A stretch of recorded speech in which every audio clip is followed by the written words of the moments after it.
les gens ont eu l'expérience de plus d'autonomie et de liberté dans la façon de s'organiser.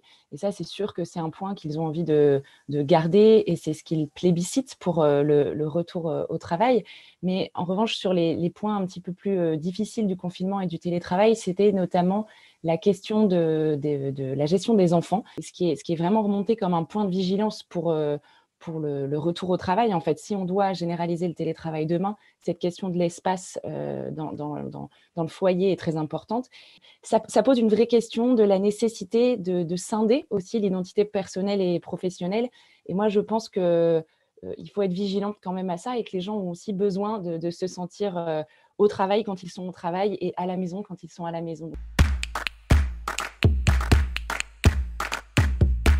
Il y a à la fois le désir de continuer à faire du télétravail, ça c'est absolument évident, mais en même temps, il y a un désir de sociabilité et ce désir de sociabilité amène les Français à commencer à imaginer des solutions dans lesquelles ils seraient pour partie en télétravail et pour partie au bureau pour retrouver les collègues de façon physique. C'est peut-être une opportunité pour beaucoup d'entreprises et de dirigeants d'engager une réflexion sur la flexibilité de leur organisation, la flexibilité des horaires, la flexibilité du lieu de travail, sur le télétravail, qui est une des composantes de cette réflexion. Il y a un très très gros chantier et une opportunité à saisir.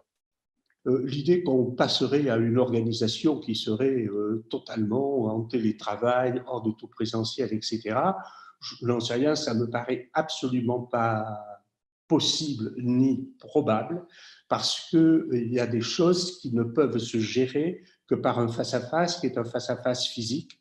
Et d'autre part, comme je le disais tout à l'heure, la sociabilité au travail est quelque chose d'extrêmement important. N'empêche qu'on sait très bien qu'il y a des choses qu'on fait mieux en présentiel. Essayer de faire un brainstorming, une réunion de créativité à distance, ça ne marche pas, parce qu'on ne voit pas tous les gestes, les expressions, la gestuelle de nos interlocuteurs. On le voit bien, on le ressent moins bien, on perd beaucoup de temps et on passe à côté de plein de choses. Voilà, c'est une organisation nouvelle à mettre en place.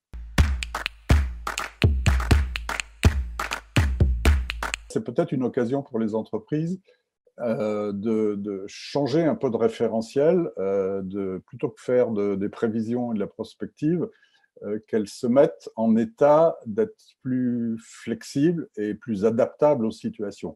Et ça, c'est une belle leçon. Leurs salariés l'ont fait pendant 2 mois, leurs cadres l'ont fait pendant 2 mois, les dirigeants l'ont fait pendant 2 mois. Il faut qu'il en sorte quelque chose de positif aujourd'hui.